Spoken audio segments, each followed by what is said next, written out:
नमस्कार विद्यार्थी मित्रांनो, स्वागत आहे तुमचं माझ्या यूट्यूब चॅनलमध्ये। मित्रांनो, मागे काही दिवसापूर्वी नवी मुंबई महानगरपालिकेअंतर्गत 620 पदाची भरतीचा जाहिरात आलेला आहे।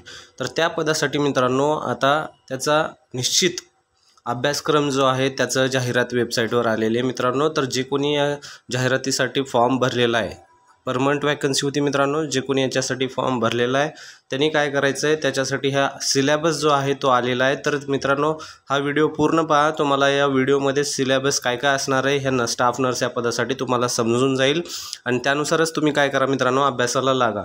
तर व्हिडिओ पूर्ण पहा, व्हिडिओ पाहायला विसरू नका पूर्ण, आणि त्यानंतर व्हिडिओ आवडला तर लाईक करा आणि चॅनलला जर नवीन असाल तर सबस्क्राईब करा। तर चला स्टार्ट करूया। तर सुरुवातीला पाहायच्यामध्ये जेवढी काही वॅकन्सी होती त्या पूर्ण वॅकन्सीचा आणि जाहिरात जे आहे सिलेबस जो आहे तो सिलेबस यांनी मेन्शन केलेला आहे। ठीक आहे, तर आपल्याला या सगळ्यांचा पाहायचा नाही आहे। आपल्याला आपला ग्रुप हा स्टाफ नर्सचा आहे, नर्सिंग रिलेटेड इन्फॉर्मेशन पुरवठा करतो आपण आपल्या ग्रुपमध्ये। तर मित्रांनो, आपण फक्त नर्सिंगचंच पाहणार आहे, त्याच्यामध्ये स्टाफ नर्स आणि एएनएमच्या दोन्ही गोष्टी याच्यामध्ये आपण कव्हर करणार आहे। आणि बरेचसे फार्मसिस्ट पण आहेत आपल्या या ग्रुपमध्ये। तर मित्रांनो, तुम्ही काय करायचं आहे, आपला हा जो PDF आहे हे आपला PDF या चॅनलच्या ग्रुपच्या लिंकमध्ये आपण हा व्हॉट्सअपची लिंक टाकून ठेवतो, त्यामधून तुम्ही जॉईन होऊन हा PDF तुम्ही तिथून घेऊ शकता। किंवा अन्यथा तुम्हाला जर दुसरं पण ऑप्शन आहे, तुम्ही nmmc.government.in या वेबसाईटवर जाऊन हा अभ्यासक्रम तिथून पण डाउनलोड करू शकता। तर पहा, सुरुवातीला आपण स्टार्ट करू। आपण काय सुरुवातीला आपण कोणतं पाहणार आहे, स्टाफ नर्सचं। तर स्टाफ नर्समध्ये पहा GNMचं जे आहे याच्यामध्ये मेन, तर GNMमध्ये स्टाफ नर्स किंवा नर्स मिडवायफरी। तर पहा, याच्यामध्ये सुरुवातीचा निश्चित केलेला अभ्यासक्रम अप्लाइड मायक्रोबायोलॉजी आणि pathology.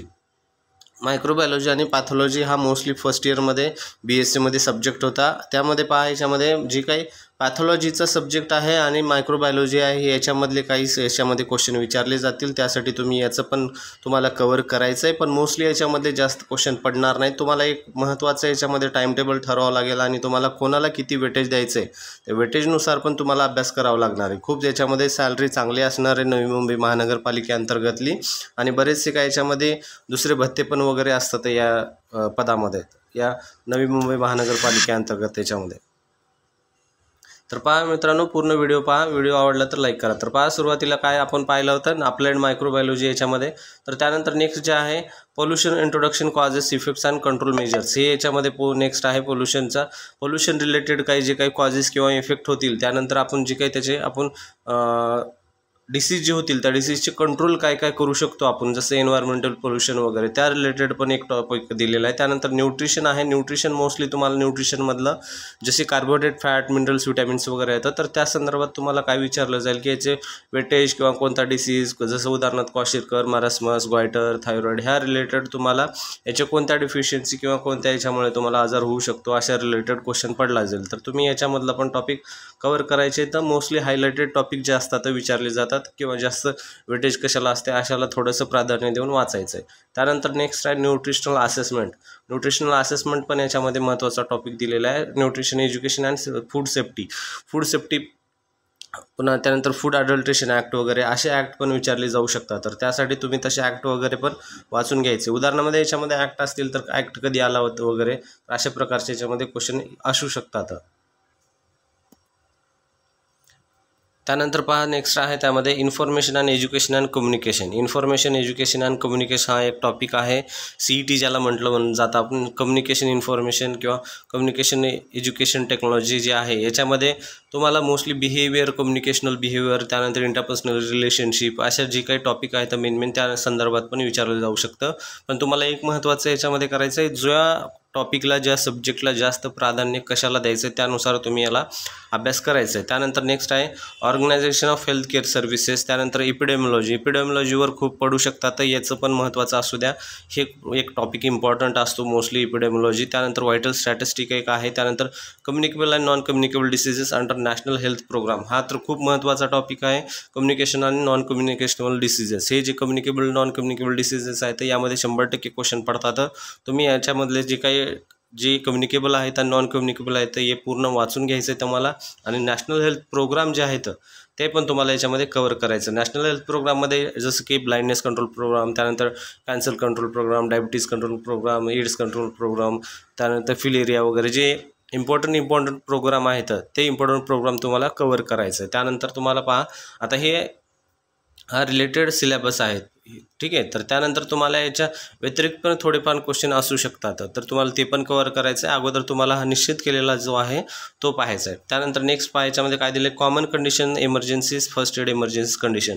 First aid emergency for example sudden काही फॉल झाला, तर सडन अनकॉन्शियस वगैरे झालं, तशा रिलेटेड जे त्यानंतर CPR वगैरे म्हणा, अशा CPR वगैरे अशा जे कंडिशन आहे तर याच्या संदर्भात पण क्वेश्चन पडू शकतात. आता जी RRB झाली होती, RRBमध्ये CPRच्या रिलेटेड जास्त क्वेश्चन पडले होते. कार्डिओपल्मोनरी रिसिस्टेशन जे टॉपिक आहे तो इमर्जन्सी टॉपिक आहे फर्स्ट, त्यामध्ये खूप महत्त्वाचा टॉपिक आहे, त्यामध्ये पण खूप क्वेश्चन पडले होते. तर तशा रिलेटेड पण क्वेश्चन याच्यामध्ये पडू शकतात. त्यानंतर फर्स्ट एडमध्ये काय RTA वगैरे झाला तर किती मिनिटामध्ये काय ब्लड सर्क्युलेशन होतं ब्रेनपर्यंत, किती लवकर आपण काय ट्रीटमेंट पुरवठा वगैरे केली पाहिजे, तशा रिलेटेड पण टॉपिक क्वेश्चन पडू शकतात. त्यानंतर नेक्स्ट आहे reproductive child health and family planning. RCH खूप इम्पॉर्टंट आहे. आपल्या गव्हर्नमेंट ऑफ इंडियाने याच्या रिलेटेड खूप सारे काही नवीन स्कीम काढलेले आहे, तर तुम्हाला त्या स्कीम अंतर्गत पण पूर्ण अभ्यास करावा लागेल. फॉर एक्झाम्पल रिप्रोडक्टिव्ह RCH अंतर्गत मातेला किती पैसे भेटतात जर मुलगी वगैरे झाली, तर ते पण पडतात. आणि ह्या RCHच्या फॅमिली प्लॅनिंगचे जे काही आहे तर ते पण पडू शकतात, तर हे पण पडतात. तर तुम्हाला सगळ्या गोष्टी याच्यामध्ये कव्हर करावं लागेल. त्यानंतर सेक्शुअली ट्रान्समिटेड डिसीजेस इन्फेक्शन, त्यामध्ये पहा एड्स वगैरे जे काही आहे, गोनोरिया वगैरे ह्या डिसीज टॉपिक पण तुम्हाला कव्हर करायचे आहेत. त्यानंतर चाइल्ड हेल्थ आणि ॲडोलसंट हेल्थ हे माइलस्टोन जे असतात बेबीचे डेव्हलपमेंटचे माइलस्टोन, ते पण तुम्हाला पूर्ण कव्हर करून घ्यायचे चाइल्ड हेल्थच्या टॉपिकमधले. त्यानंतर नेक्स्ट याच्यामध्ये specially role community of health nurses, community mental health nurses. त्यानंतर कम्युनिटी हेल्थ आणि प्रायमरी हेल्थ सेंटर जे टॉपिक आहेत ह्याच्यामध्ये तुम्हाला पॉप्युलेशन जे वगैरे आहे ते पण मोस्टली विचारलं जातं, त्याकडे पण लक्ष द्यायचं. कम्युनिटी मेंटल हेल्थमधले पण बरेच टॉपिक आहेत. तर सध्या जर याचं जे काही जास्त बाहेर एमर्ज व्हायला लागलं, ज्याचे प्रॉब्लेम जास्त यायला लागले, तर तशा प्रकारचे जास्त क्वेश्चन विचारले जातात हमेशा. कम्युनिटी हेल्थमध्ये मेंटल हेल्थ डे वगैरे म्हणा, काही most of the important topic असतील त्याच्यामध्ये, डिसीजेस असतील, त्यानंतर आणि काउन्सिलिंग वगैरे. त्यानंतर disaster management, in case disaster मॅनेजमेंटचा पडणार नाही, पण बऱ्याच वेळेस ह्याच्यामध्ये वर पण क्वेश्चन पडलेले आहेत, तर डिझास्टर मॅनेजमेंट पण तुम्हाला कव्हर करायचं. त्यानंतर स्टँडर्ड प्रॅक्टिस, यामध्ये तुम्हाला 100% क्वेश्चन पडेल. स्टँडर्ड प्रॅक्टिस काय करायला पाहिजे, तर ॲज अ तुम्ही स्टाफ नर्स रोल याच्यामध्ये करणार आहे, तर जॉब करणार आहे, तर तुम्हाला तुमचे स्टँडर्ड प्रॅक्टिस काय असतात, तुमची रोल अँड रिस्पॉन्सिबिलिटी काय असते, पूर्ण तुम्हाला ह्या सगळ्या गोष्टी माहीत असणं गरजेचं आहे. त्यावर क्वेश्चन 100% पडणार. त्यानंतर use of problem solving approach, त्याच्यावर पण पडू शकतो. Management and including health centre management, leadership and supervision, biomedical waste management. Biomedical waste मॅनेजवर क्वेश्चन हा हमखास असतो. बायोमेडिकल वेस्ट मॅनेजमेंटमध्ये कलर सेग्रिगेशन वगैरे, त्यानंतर वेस्ट कोणता सेग्रिगेशन, त्यानंतर रियूज वगैरे जे आहे टॉपिक, त्याच्यामध्ये तुम्हाला हे पूर्ण रीड करायचं. तर अशा प्रकारचे हे पूर्ण टॉपिक आहे, तर सिलेबस आहे पूर्ण. सगळ्यांनी याच्यानुसार अभ्यास करून घ्यायचा. याच्या व्यतिरिक्त तुम्हाला काहीच पडणार नाही जे नर्सिंग फील्डचं आहे, तर तुम्ही हे पूर्ण अभ्यास करून घ्यायचं आहे.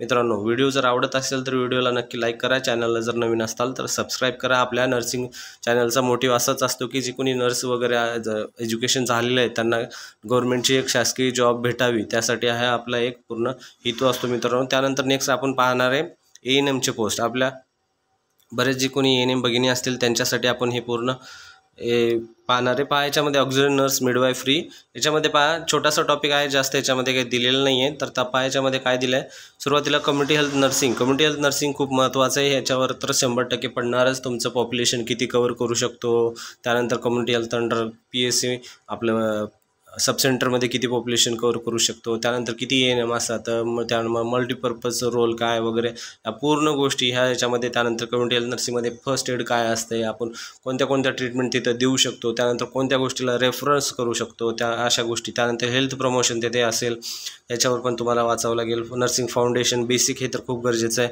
अनॅटॉमी आणि फिजिओलॉजी, याच्यावर पण तुम्हाला जे अनॅटॉमी फिजिओलॉजीमध्ये छोटे छोटे जसे की मानवी शरीरामध्ये किती हाडे असतात, म्हणजे अशा प्रकारे थोडे डीप पण पडू शकतात, पण अशा प्रकारेच तुम्हाला क्वेश्चन याच्यामध्ये विचारले जातील. त्यानंतर चाइल्ड हेल्थ नर्सिंग, त्यानंतर गायनोकॉलॉजीमध्ये तर 100% क्वेश्चन पडणार मित्रांनो. गायनोकॉलॉजी तुम्हाला याच्यामध्ये जी कोणी आहे ते कव्हर करावंच लागेल, त्यामध्ये काही नो डाऊट असणार आहे. गायनोकॉलॉजीमध्ये स्टेजेस ऑफ लेबरच्या रिलेटेड पडेल, कोणत्या स्टेजला किती वेळ लागेल, अशा ह्या गोष्टी रिलेटेड पडणार आहेत. त्यानंतर इन्फॉर्मेशन एज्युकेशन, त्यानंतर कम्युनिकेशन, मेंटल हेल्थ आणि सायकॅट्रिक.